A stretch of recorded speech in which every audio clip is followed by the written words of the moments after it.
জবাব পাই নাই। এখন তো আজকে একটা কথা আমি বলতে চাই লাগে আমরা অনেক আশ্বাস করে আমরা সবার চাই না বয়সী আজকে আমরা গরিবের ফাইনাল আশা করে আমরা গরিবের পুনর্বাসনা নেই আজকে বরাদ্দ করে আমরা কাগজটা খালি উদ্যোগ করে আমরা প্রজেক্টটা চালু করে দেয়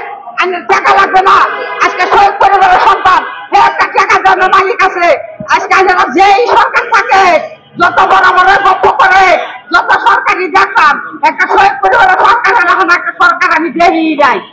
করে হাজার হাজার গরিবের লেগা যে প্রজেক্টটা সাজাইছে একটা সরকার এরকম একটা জিনিস তৈরি করা নাই বসিবাসীর লেগা কিসের রাজনীতি করে না যারা কিসের দেশ চালায় কোন সরকারি একটা গরিবের লেগে একটা প্রতিষ্ঠান সাজাইতে পারে নাই একটা শহীদ পরিবারের সন্তান একটা সুন্দর একটা প্রতিষ্ঠান সাজাইছে এই প্রতিষ্ঠান না যারা দুর্নীতি করে বাইর কেটে দিছে কিসের সরকার আগে তো আমি ঘৃণা করি এক সরকার গেছে না আরেক সরকার আইছে রাজাকা এই রাজাকার পেটে দেশ হয়ে যায় আজকে সুন্দর পরিষ্কার একটা সরকার আমরা চাই বাংলাদেশে একটা সুন্দর পরিবেশে একটা সরকার আসবে আমরা সুন্দর একটা পরিবেশে সরকার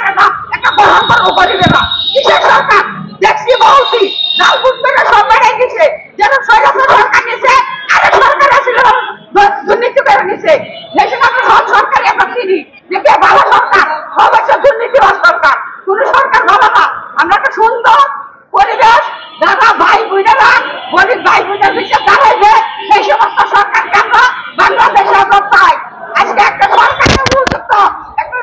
একটা এই লোকটা আজকে বাদ করিয়া আজকে আমার দুর্নীতি ব্যবস্থা করে গেছে এবারে 15,000 বস্তিবাসী লেগে ফেলার তৈরি করছে গরিবের লেগা এই গরিব লেগা আজকে তারেক চেয়ার গুলো আনে সব দুর্নীতি ব্যবস্থা করে খাইতেছে এই ভূগর্ভের ভিতরে তিনটা জায়গা ভাড়া করে খাইতেছে কি ব্যবসা আরম্ভ করছো তোমরা